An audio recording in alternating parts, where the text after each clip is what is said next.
the madness of believing you are someone's destination. There's a particular kind of madness in believing you are someone's destination. You walk through the world, and for a long time, you feel like a question mark. You're a collection of potential, of half-formed dreams and unresolved chords. And then you meet someone, and in their eyes, you see an answer. You are no longer a question. You are a solution. You are the final, satisfying period at the end of their searching sentence. Aiden was that for me, or rather, I thought I was that for him. Before I understood what it meant to be someone's answer, I had spent 20 years being a question that even I couldn't articulate. I arrived at university carrying the weight of a childhood spent feeling perpetually out of phase with the world around me. My parents, well-meaning academics themselves, had raised me in a house where dinner conversations revolved around theoretical physics and post-colonial literature. But somehow I had never learned the basic grammar of human connection. I was fluent in the language of ideas but mute when it came to the dialect of the heart. High school had been a series of near, misses, and almosts. I was the girl who almost got invited to parties, who almost had a boyfriend, who almost felt like she belonged somewhere. I excelled academically. That was my refuge, my reliable sanctuary. But socially, I remained an observer, pressing my nose against the glass of other people's lives. I collected fragments of other people's conversations like a magpie, trying to understand the mysterious alchemy that transformed strangers into friends, acquaintances into lovers. When I chose philosophy as my major, my parents assumed it was an intellectual inheritance, a natural progression from our dinner table debates. But the truth was more desperate than that. I was drawn to philosophy because it promised to teach me the fundamental questions. What does it mean to exist? How should one live? What is the nature of love? I hoped that if I could understand these cosmic mysteries, I might finally understand the smaller, more personal mystery of why I felt so fundamentally displaced in the world. Aiden's story, as I would piece it together over the months that followed our meeting, was different but somehow parallel. He had grown up in a small coastal town where everyone knew everyone else's business, where the horizon was always visible, but somehow never seemed to get any closer. His father was a fisherman who spoke in weather patterns and tide schedules.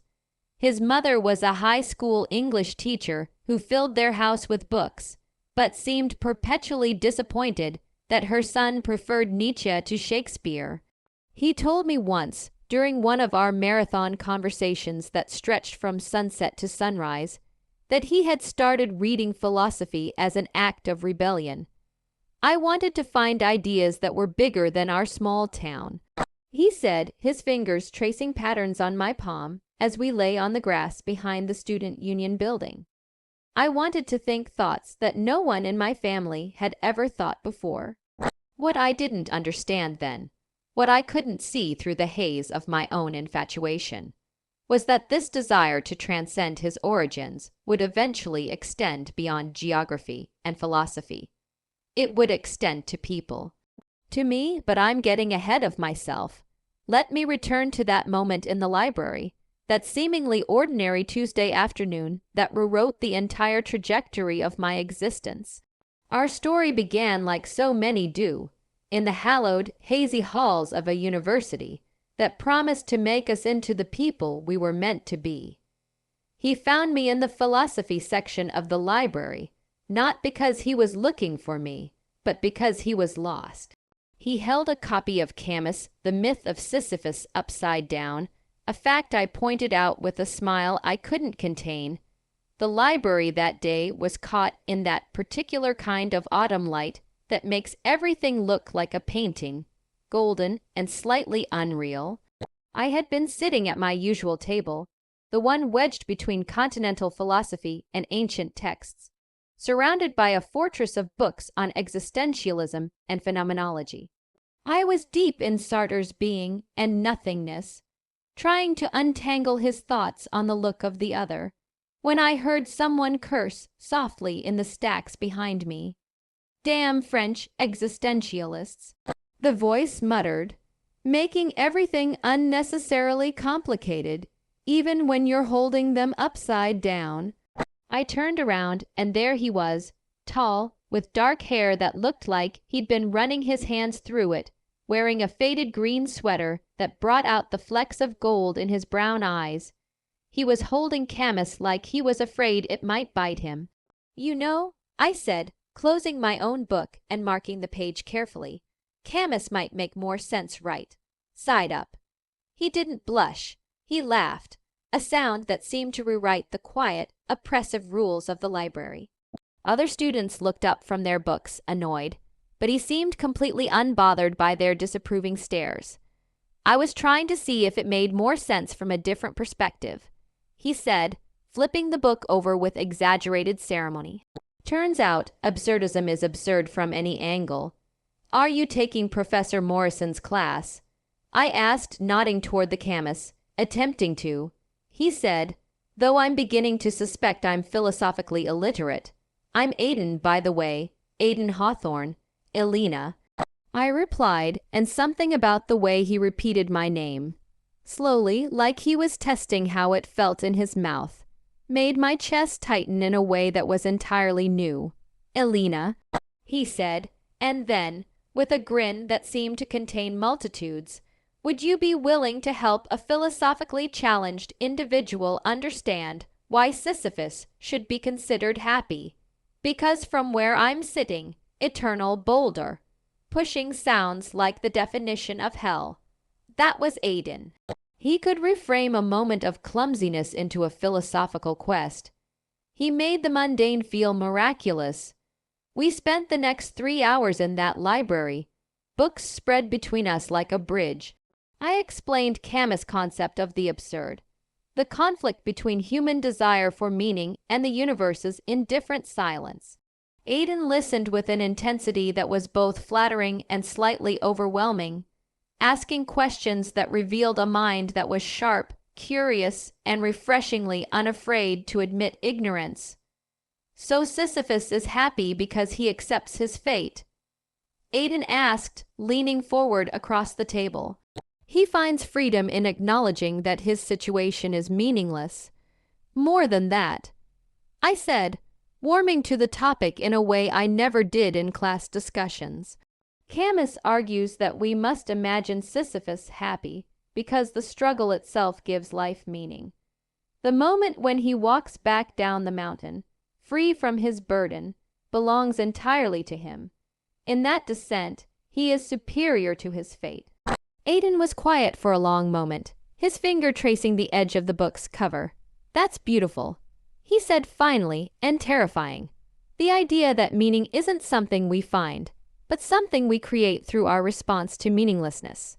It was in that moment that I felt the first stirring of what I would later recognize as love. Not the desperate, grasping love of romantic comedies, but something quieter and more profound. Here was someone who could meet me in the landscape of ideas, who could take the abstract concepts that had always been my refuge and make them feel alive, urgent, personal. When the library announced its closing time over the crackling intercom, we both looked up in surprise. 3 hours had passed like 30 minutes. "I should probably let you get back to your studying," Aiden said, but he made no move to pack up his books. "Actually," I said, surprising myself with my boldness, "there's a good coffee shop on Maple Street that stays open late, if you want to continue this conversation." His smile was like sunrise.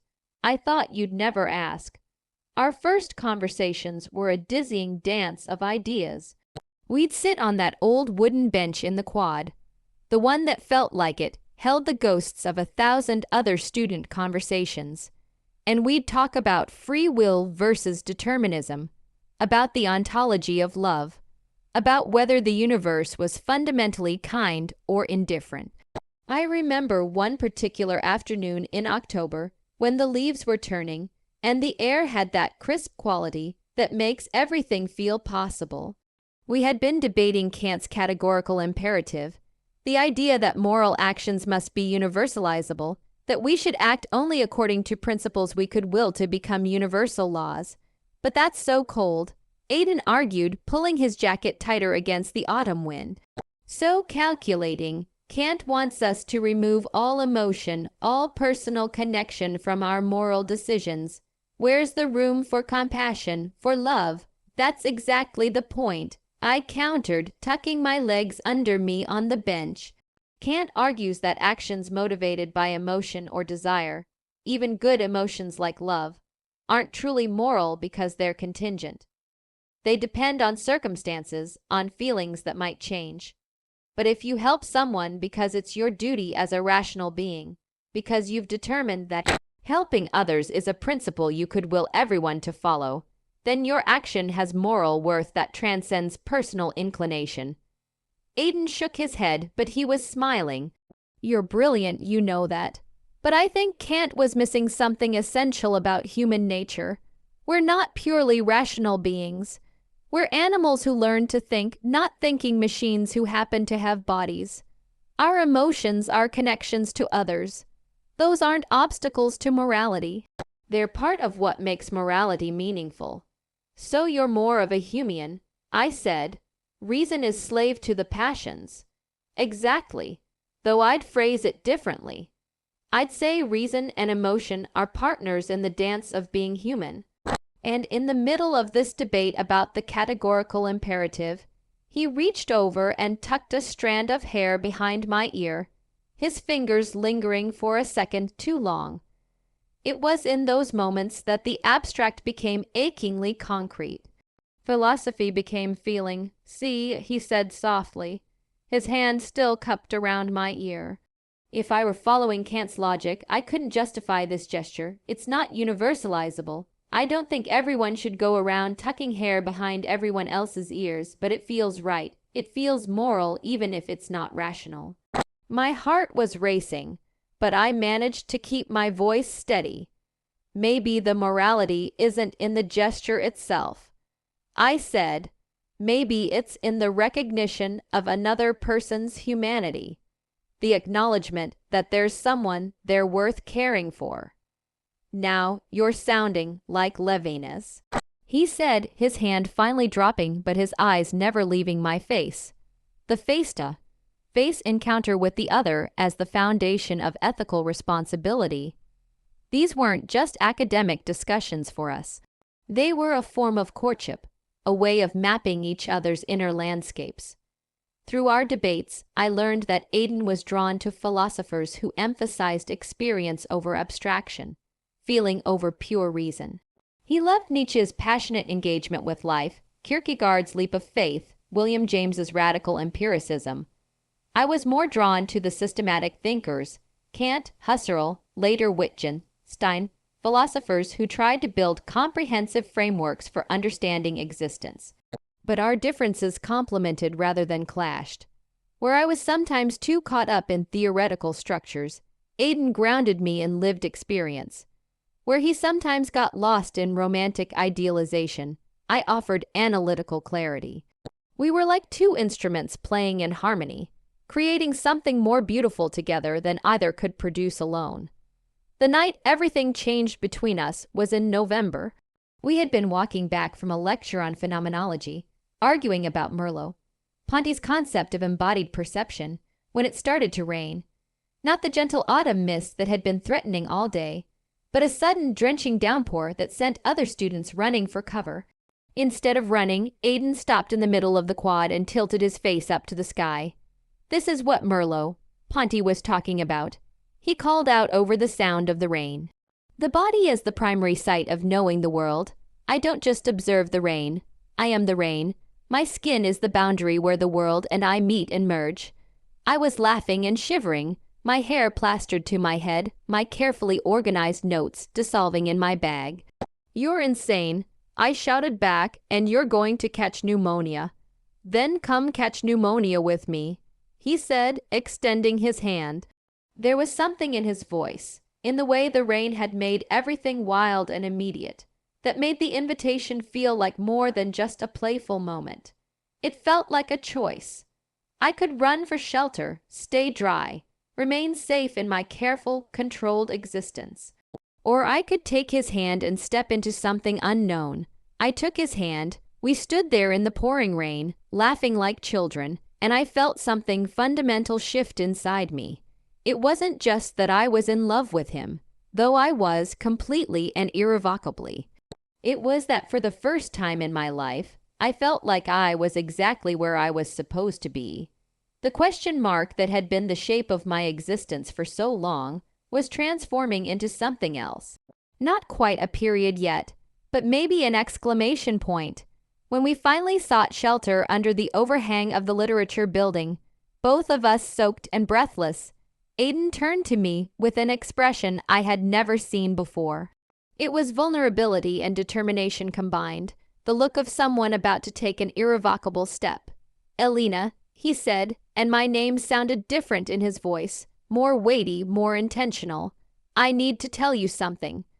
I waited, water dripping from my hair onto the stone steps. "I think I'm falling in love with you," he said. "Actually, I know I am, and not just with your brilliant mind or the way you can make Heidegger sound almost comprehensible. I'm falling in love with the way you laugh when you think no one is listening, and the way you unconsciously bite your lip when you're thinking, and the way you see the world as this vast, complex puzzle that you're determined to solve through sheer intellectual force. I'm falling in love with your stubborn optimism about the power of reason, even though, or maybe because it's so different from my own approach to life." He paused, running a hand through his wet hair. I've been wanting to say this for weeks, but I kept getting caught up in the philosophical implications. Like, what does it mean to love someone? Is it a choice or a compulsion? Is it reducible to biochemistry? Or is there something transcendent about it? But standing here right now, soaked and probably about to get sick, I realize that maybe some things don't need to be analyzed. Maybe some things just need to be lived. I looked at him, really looked at him, standing there dripping and earnest and absolutely beautiful in his vulnerability, and I felt the last of my defenses crumble. "I love you too," I said, and the words felt like diving off a cliff. "I love your restless mind and your terrible jokes, and the way you make philosophy feel like adventure instead of homework. I love that you read Camus upside down, and that you think dancing in the rain is a valid form of philosophical inquiry." When he kissed me soft and tentative at first, then with growing certainty, I tasted rain and promise and the salt of tears I hadn't realized I was crying. It was my first real kiss, not the awkward fumbling of high school, but something that felt authored by the universe itself. "We're probably going to catch pneumonia," I whispered against his lips. "Worth it." He whispered back. He loved me. I need to state that with the full authority of my fractured memory, he did. It wasn't a lie. When he looked at me, his gaze was a quiet sanctuary. He remembered the things I said, the small, seemingly insignificant fears I confessed at 2 a.m. My terror of mediocrity, my childhood fear of the silence that follows a stopped clock. He wove them into his understanding of me. He built a world for us, a private universe with its own laws of gravity, where his hand in mine was the central anchoring force. The months that followed were the happiest of my life, not just because I was in love, but because I was in love with someone who seemed to understand and appreciate the essential architecture of who I was. Aiden had a gift for making me feel seen in a way that was both deeply personal and almost spiritual. He would leave little notes in my books, not romantic cliches, but thoughtful responses to whatever I was reading. When I was struggling with Wittgenstein's later work, I found a post-it note stuck to my copy of Philosophical Investigations that read, "Language games equals life games. Maybe meaning isn't something we discover, but something we create through the act of playing together. You're teaching me new games every day." He introduced me to music I had never heard. Not just the obvious stuff, but obscure folk singers and experimental jazz musicians whose work seemed to echo our philosophical conversations. We would lie on his narrow dorm room bed, sharing earbuds, listening to Van Morrison's Astral Weeks or Bill Evans's piano trios, and I would feel like we were inhabiting the same inner space, breathing the same rarefied air. Our physical relationship developed with the same thoughtful intentionality that characterized everything else between us. Aiden approached my body the way he approached a difficult philosophical text, with patience, curiosity, and genuine desire to understand. He wanted to know what I liked, what made me feel safe, what made me feel electric. He was my first real lover, and he made me understand why people write poetry about desire. But it wasn't just the physical intimacy that made me feel so profoundly connected to him. It was the way he listened when I talked about my childhood feelings of displacement, my fear that I was fundamentally unlovable. He didn't try to fix these fears or argue me out of them. Instead, he held space for them, acknowledged them as part of the complex constellation that made me who I was. "You know what I think," he said one night after I had confessed my terror that I would never find my place in the world. We were lying in the dark, my head on his chest, listening to the rhythm of his heartbeat. "What?" "I think you've been looking for home in the wrong places. You've been searching for some external validation, some perfect fit with the world around you. But maybe home isn't a place you find. Maybe it's a place you create. Maybe it's what we're building right here, right now." His words felt like revelation.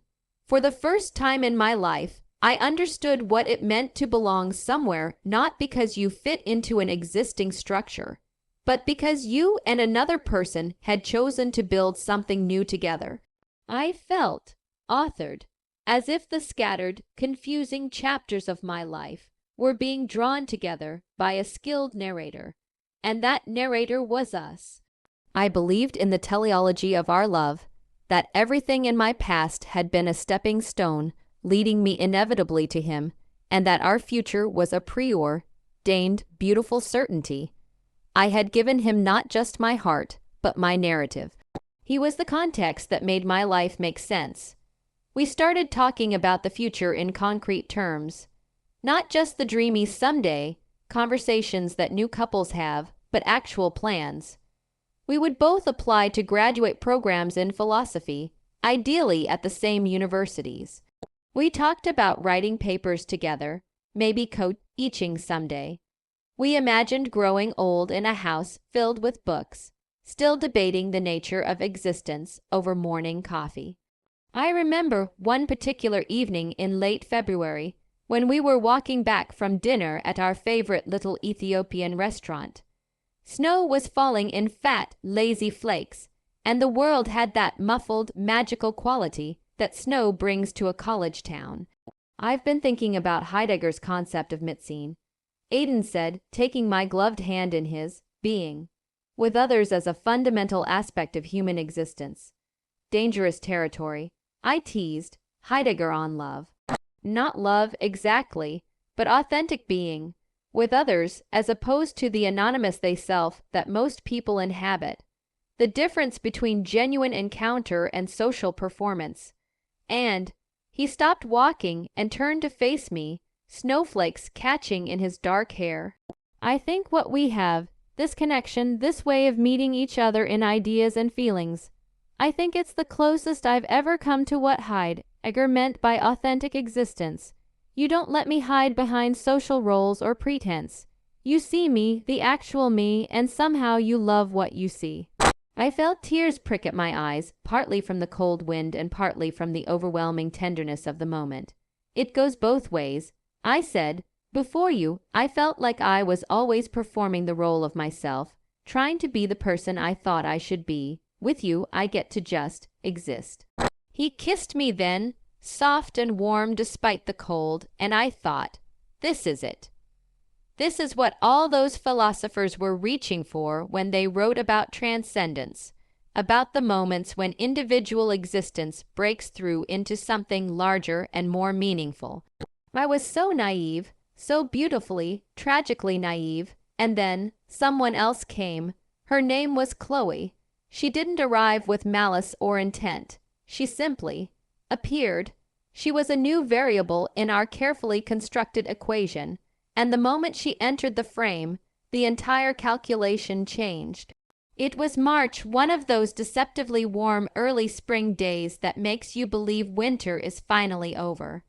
I had been in the library all afternoon, working on a paper about Sartre's concept of bad faith, when Aiden texted me to meet him at Murphy's, the loud, crowded bar where philosophy students gathered to continue their classroom debates over cheap beer and questionable nachos.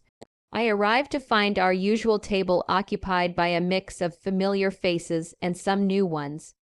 There was Jenny from our phenomenology seminar, Marcus from ancient philosophy, a few others I recognized but didn't know well. And there was Chloe. She was beautiful in a way that seemed effortless, with honey, colored hair that caught the bar's dim lighting, and a laugh that carried over the general din of conversation. She was telling a story about a surfing trip in California, gesturing with the kind of physical confidence that I had always envied in other people. The waves were huge, she was saying, her eyes bright with the memory. Like bigger than anything I'd ever seen, and I'm standing there on the beach, holding my board, thinking I'm going to die. But then I realized, this is exactly the kind of moment where you find out who you really are. You can let fear make the decision for you, or you can paddle out into the unknown and see what happens. I spotted Aiden across the crowded table, but something was different about his posture, his attention. He was looking at her with the same captivated intensity he had once reserved for our loftiest conversations.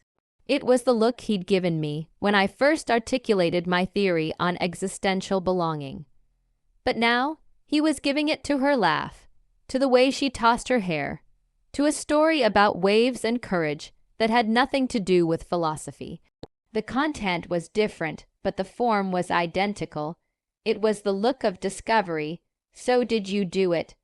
Aiden asked, leaning forward slightly. Did you paddle out? Chloe grinned. Of course I did, and I wiped out spectacularly on the first wave. But then I got back up and caught the next one, and it was transcendent. Like I understood something about myself that I'd never known before. Sometimes you have to let the wave carry you to places you never expected to go. I saw something flicker across Aiden's face, recognition, perhaps, or longing. Here was someone who approached life the way he wished he could, with instinct instead of analysis, with bold action instead of careful deliberation. Where our relationship had been built on the pleasures of the mind, here was someone who seemed to embody the pleasures of the body, of immediate experience. I went to get us drinks, and when I turned back from the bar, the geometry of the room had shifted.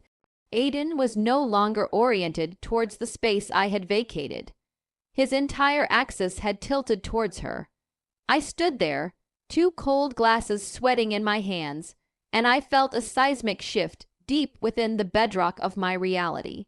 It wasn't jealousy, not at first. It was something far more profound, epistemological collapse. My entire way of knowing what was true was crumbling. If his love for me was the fixed star by which I navigated, and that star could simply wink out of existence, then what in this universe was actually real? What was permanent? I managed to make it through the evening, participating in conversations, laughing at appropriate moments, playing the role of the girlfriend who wasn't threatened by the presence of an attractive newcomer. But inside, I was frantically trying to recalibrate my understanding of everything I thought I knew about Aiden, about us, about the nature of love itself. The philosopher in me, the one he had helped to nurture, woke up in that moment of personal devastation. I remembered reading about a concept from object-oriented ontology, the idea that objects withdraw from each other. We can never fully know another person. We only ever interact with a caricature, a surface level profile we create of them. I had created a profile for Aiden, the boy who loved me. He had created one for me, the girl who was the answer. And when Chloe appeared, his profile for me simply updated. I was demoted from the answer to a previous hypothesis. It was a software update, cold and logical. The hardware of his heart or his soul was the same. It was just running a new program. But that night, walking back to my dorm in the unseasonably warm air, I told myself I was overreacting. One evening, one conversation with an attractive stranger, it didn't mean anything. People in love looked at other people all the time. It was natural, human, meaningless. I was wrong. The weeks that followed were a brutal, silent autopsy of our relationship. He didn't leave me in a dramatic, clean break. It was a slow, passive migration. Our conversations, once a sprawling metropolis of ideas, became a ghost town. At first, the changes were subtle enough that I could explain them away. Aiden seemed distracted during our usual coffee dates, checking his phone more frequently, his responses to my philosophical musings becoming increasingly perfunctory. When I mentioned a fascinating article I'd read about the phenomenology of time, he nodded and said, "That's interesting," in the same tone he might use to acknowledge the weather. "Is everything okay?" I asked one afternoon as we sat on our bench in the quad. It was April now, and the trees were beginning to bud, but the warmth felt hollow, like a stage set of spring rather than the real thing. "Of course," he said, but his smile didn't reach his eyes. "Just stressed about my thesis proposal. You know how it is." I did know how it was, but stress had never made him withdraw from me before. In the past, academic pressure had driven us closer together, had made our conversations more urgent and intense. Now, it seemed to be building walls between us. He'd still see me, but his attention was a spotlight that was no longer trained on me. I was in the audience now, watching him perform for someone else. Chloe had become a regular presence in our social circle, and I watched with growing desperation as Aiden came alive in her presence in ways that he no longer did with me. The cruel irony was that I actually liked her. In different circumstances, we might have been friends. She was smart, funny, genuinely kind. She wasn't trying to steal my boyfriend. She was just being herself, living her life with the kind of unselfconscious authenticity that drew people like moths to flame. But I could see what Aiden saw in her. Where I was cerebral, she was visceral. Where I approached life through the lens of theory, she seemed to inhabit experience directly. She talked about rock climbing and travel, about music festivals and spontaneous road trips. She made life sound like an adventure, not a puzzle to be solved. I started to hear my own voice differently when I spoke. My carefully constructed arguments about continental philosophy, my references to Husserl and Merleau-Ponty, they began to sound pedantic, bloodless, the intellectual equivalent of speaking a dead language. When Chloe talked about the rush of catching a perfect wave, I felt like a Victorian scholar trying to explain the chemical composition of seawater while everyone else was learning to swim. One evening in late April, I found myself in the bathroom of Murphy's, staring at my reflection in the harsh fluorescent lighting.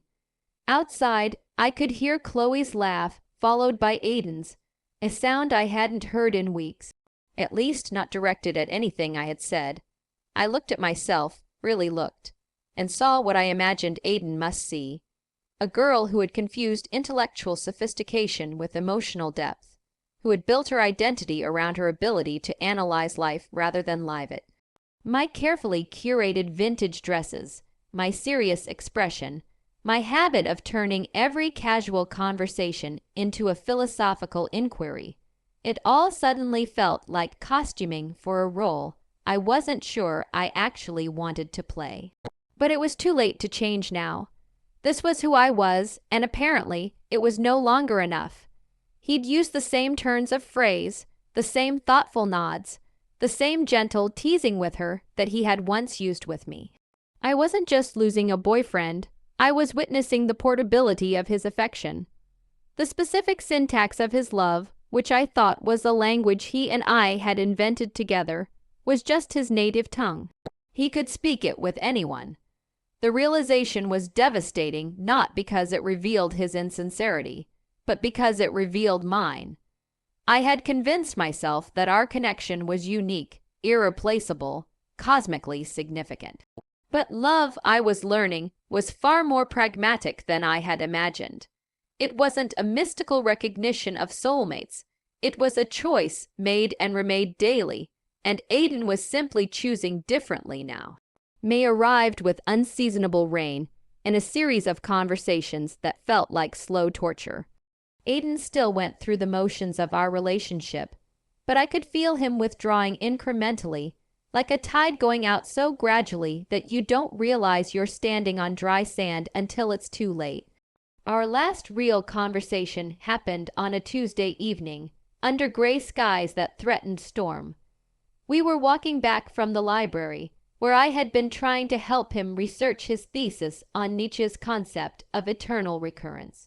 But even academic collaboration, once our most reliable form of intimacy, felt forced and awkward now. "I've been thinking about what Nietzsche meant by amor fati," he said, breaking a silence that had stretched too long.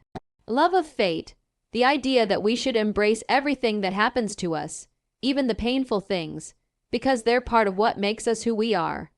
It's a beautiful concept," I replied carefully, "though I've always wondered if it's really possible, or if it's just a philosophical ideal that sounds better in theory than in practice."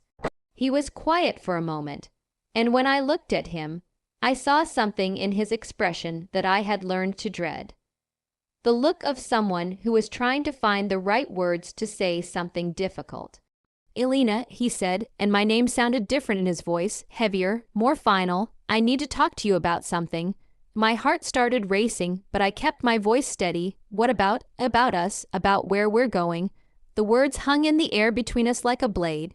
I knew what was coming, had been expecting it for weeks, but that didn't make it any easier to hear. "I care about you so much," he continued, and the past tense was already implicit in his tone. "What we've had together has been incredible. You've changed the way I think about everything. Philosophy, love, what it means to really know another person. But I've been feeling like maybe we want different things, like maybe we're not growing in the same direction anymore." "What does that mean?"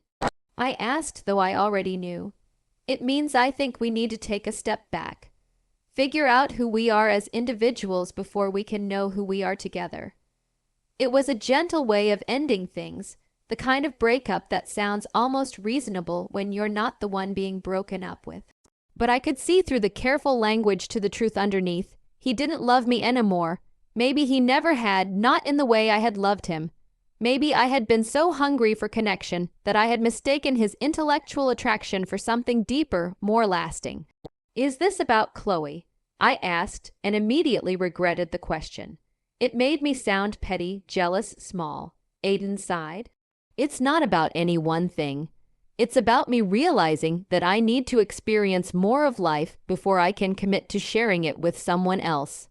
I need to learn who I am outside the context of us." The irony was crushing.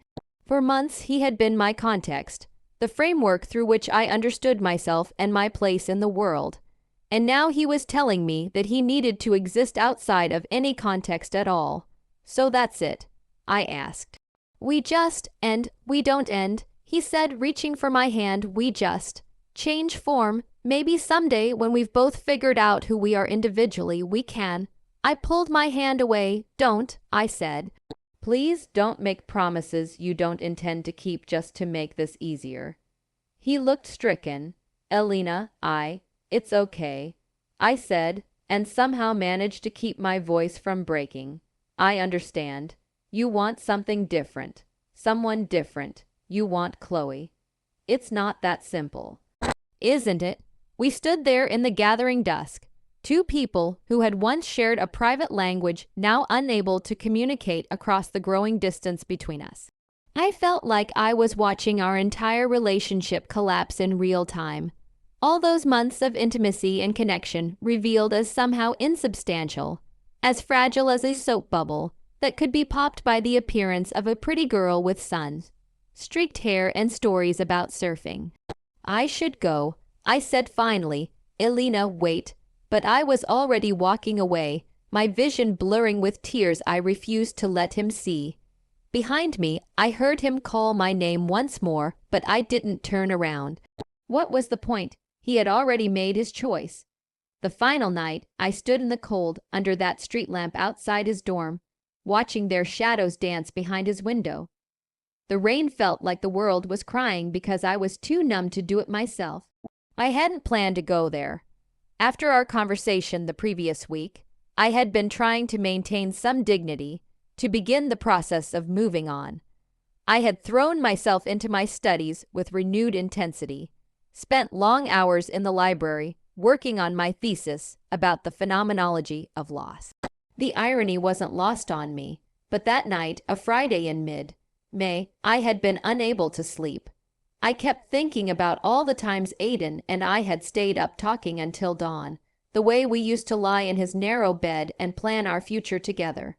I found myself wondering if he was doing the same things with her, sharing the same intimate rituals that I had thought belonged only to us. Before I realized what I was doing, I was walking across campus in the rain, drawn by some masochistic need to know for certain. I told myself I was just going to walk by, maybe catch a glimpse of his window to see if he was awake. I told myself I wouldn't stop, wouldn't linger, wouldn't torture myself with whatever I might see. But when I reached the familiar brick building where he lived, I found myself rooted to the spot under the orange glow of the street lamp.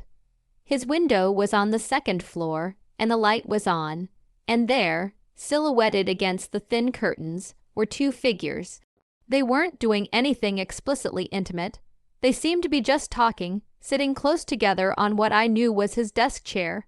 But there was something about their posture, the way their heads inclined toward each other, that spoke of a connection that was already deeper than mere friendship. I watched them for I don't know how long, the rain soaking through my jacket and into my bones. I watched him gesture in the animated way he did when he was excited about an idea. I watched her laugh, throwing her head back in a way that suggested complete comfort, complete belonging in that space that had once been mine. And in that moment, the last vestige of my old understanding died. He hadn't been my Sisyphus, pushing our boulder up the hill together towards a shared, meaningful summit. No, I had been his boulder. And when a newer, shinier, less complicated object entered his field of vision, he simply let go. The boulder rolled back down the hill, and he walked away, free of its weight. The metaphor hit me with the force of revelation. All those months when I thought we were building something together, I had actually been the weight he was carrying. My intensity, my need to analyze every aspect of our relationship, my insistence on finding philosophical meaning in every shared moment. It had all been burden disguised as depth. Chloe represented something I could never be, lightness. Where I brought questions, she brought answers. Where I brought complexity, she brought simplicity. Where I brought the weight of introspection, she brought the buoyancy of instinct. The pain was immense, but it was a clean pain.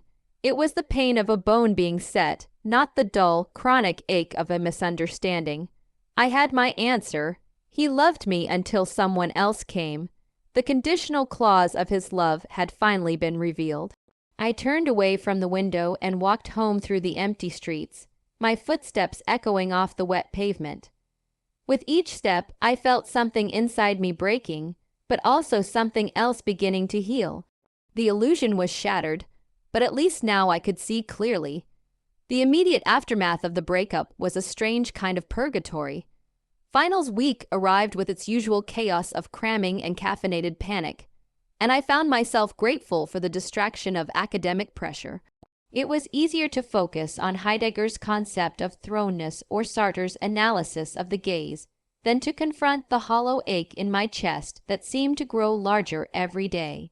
I saw Aiden occasionally across the library or in the hallways of the philosophy building, and each encounter was like touching a barely healed wound.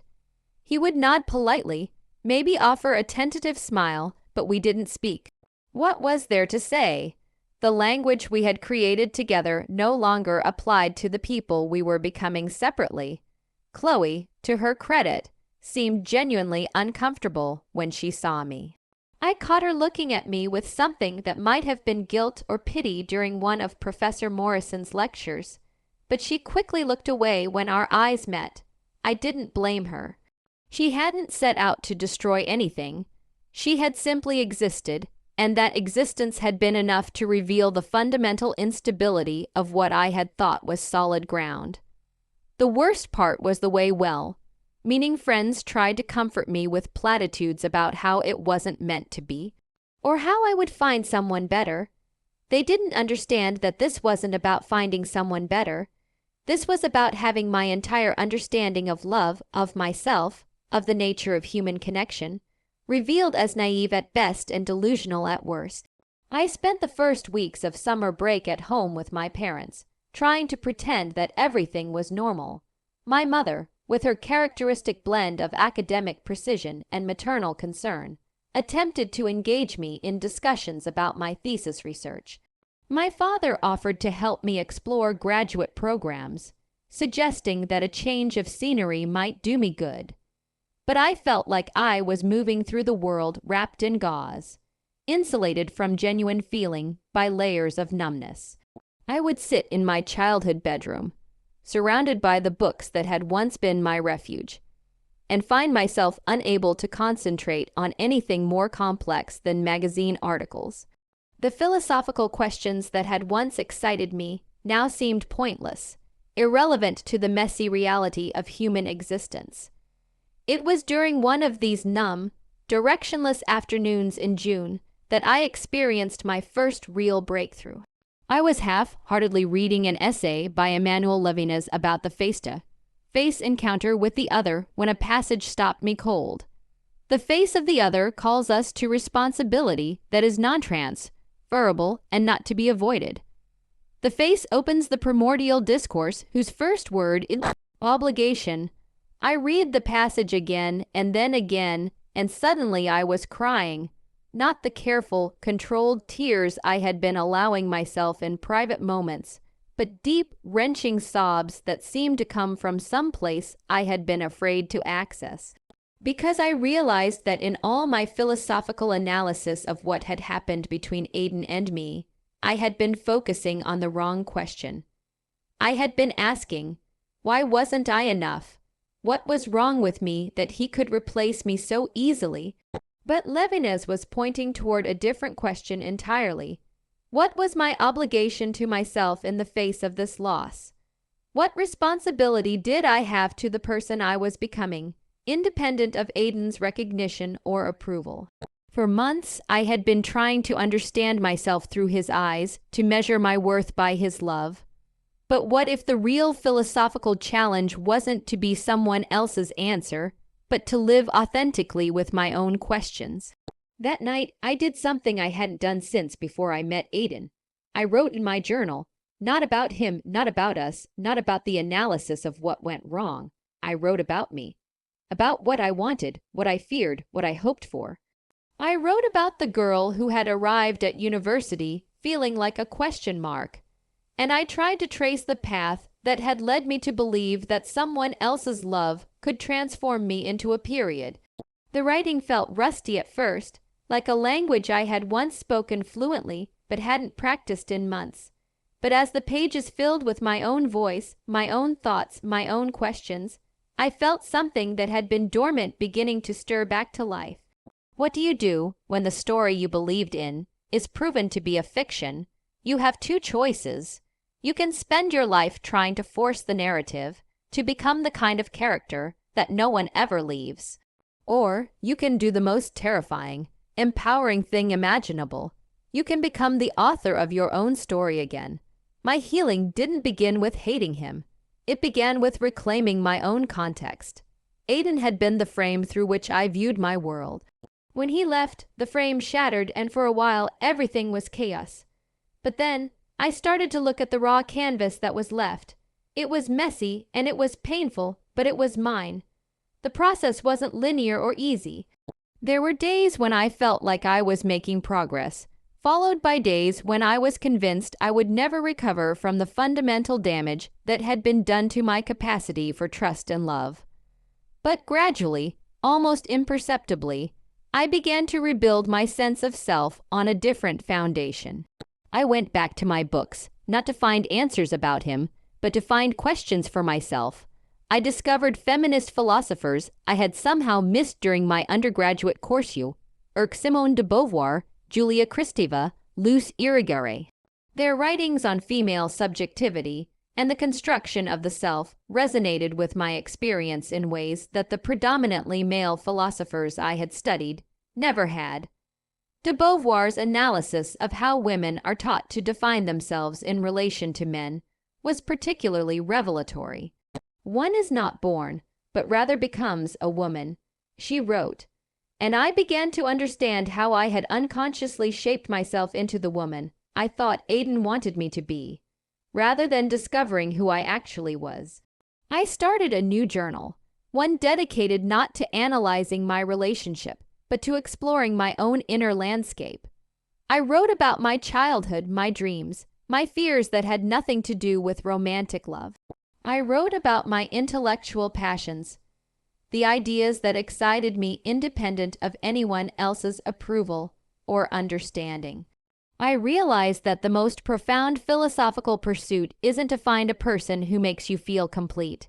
It's to have the courage to live with your own beautiful, terrifying incompleteness. I started writing again, not in a diary about us, but essays about me. About my thoughts, my ideas, my evolving understanding of a universe that was neither kind nor cruel, but simply vast. One of those essays, written on a particularly clear morning in August, began with this observation: "The self is not a problem to be solved, but a mystery to be lived." We spend so much time trying to figure out who we are, as if identity were a multiple-choice question with a single correct answer. But what if the self is more like a jazz improvisation? Recognizable themes recurring and transforming, familiar melodies played in new keys, the same instrument capable of producing infinite variations. Writing that essay felt like coming home to a part of myself I had lost somewhere along the way. Not the part that had been shaped by Aidan's love, but the part that had existed before I met him and would continue to exist regardless of who loved me or left me. I started taking long walks by myself, something I had rarely done during my relationship. There had always been the assumption that experiences were better when shared, that solitude was something to be avoided or quickly filled with distractions. But I discovered a different kind of richness in my own company, a quality of attention to the world that was different from the attention I paid when I was with someone else. One evening in early September, I was walking along the river that ran through the town where my parents lived, watching the light change on the water, when I had what I can only describe as an epiphany. It wasn't dramatic or mystical, just a quiet recognition that settled over me like a comfortable sweater.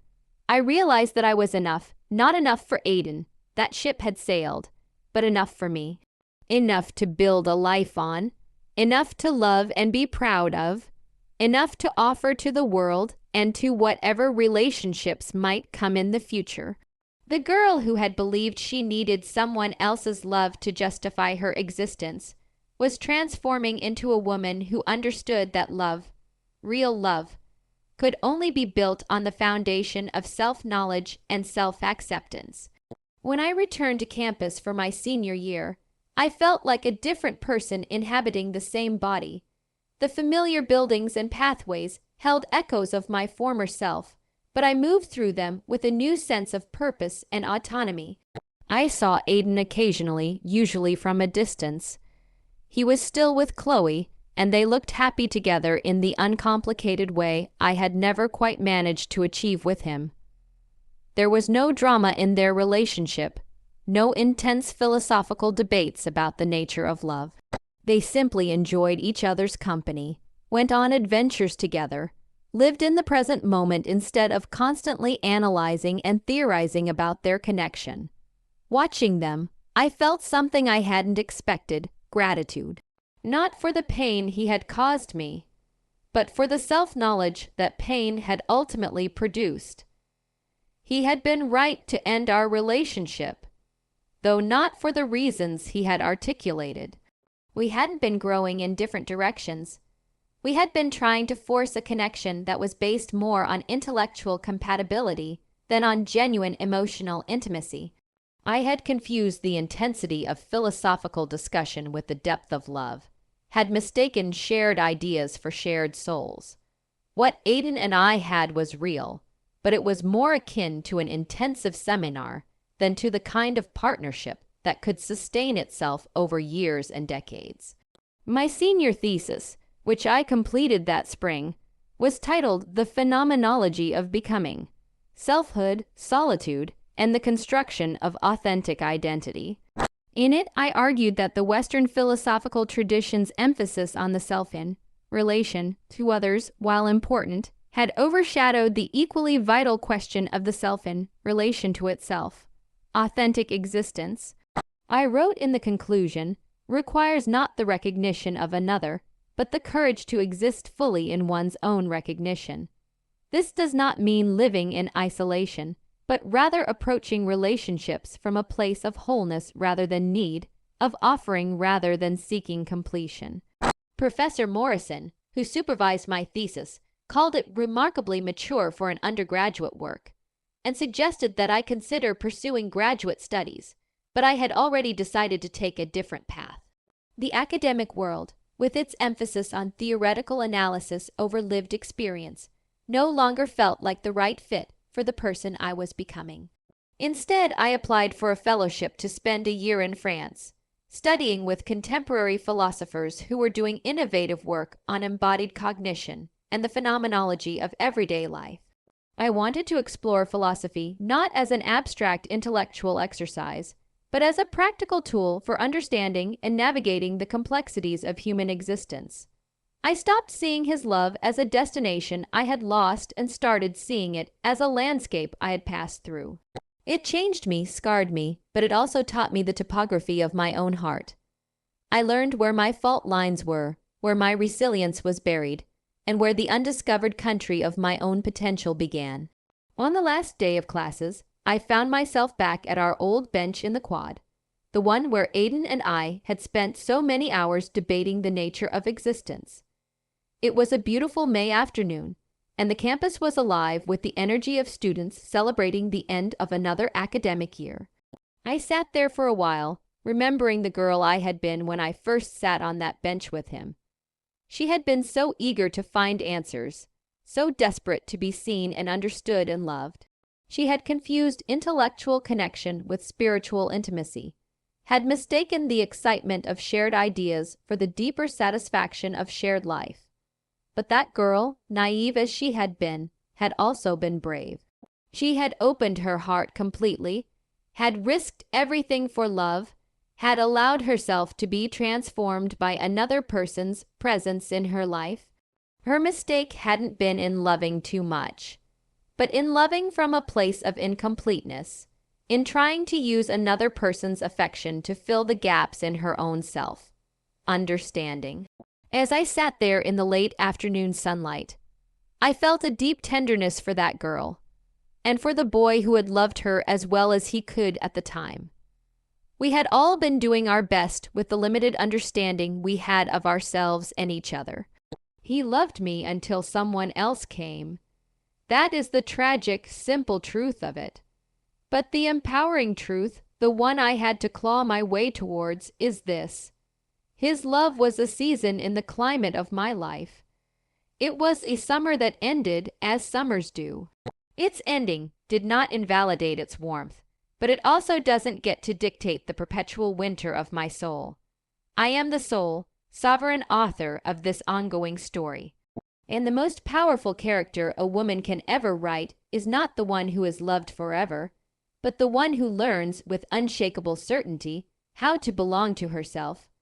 The sun was setting as I finally got up from the bench, casting long shadows across the quad. As I walked away, I didn't look back. There was no need. I was carrying with me everything from that time that was worth keeping, and leaving behind everything that no longer served the woman I was becoming. 3 years later, I would receive an email from Aidan. He was engaged to someone new, not Chloe, as it turned out, but a woman he had met during his graduate studies in California. He wanted to apologize, he said, for how things had ended between us. He had been young and uncertain and hadn't known how to love someone properly yet. I would write back a brief, warm response, congratulating him on his engagement and thanking him for the apology. But I would also know, with the quiet certainty that comes from years of living with yourself, that his apology, while kind, was unnecessary. We had both done exactly what we needed to do at the time, given who we were and what we understood about love and life and ourselves. He had taught me that love is not a destination but a journey, not a final answer but an ongoing question. And I had learned, through the process of losing him and finding myself, that the anchor you seek in another's love can only ever be a temporary mooring. Your true foundation must be the unshakable ground of your own becoming. Now, as I write this story years later, settled in my own life with work I love and relationships that nourish rather than define me, I can see that everything, the love, the loss, the devastating recognition of my own naivety, the slow, painful process of rebuilding my sense of self, everything was exactly as it needed to be. The question mark I had been when I arrived at university had indeed been transformed, but not into a period as I had once imagined. Instead, I had become something more complex and interesting, an ellipsis. A pause that implies continuation, a space that holds infinite possibility, a form of punctuation that suggests the story is still being written, and I am the one holding the pen.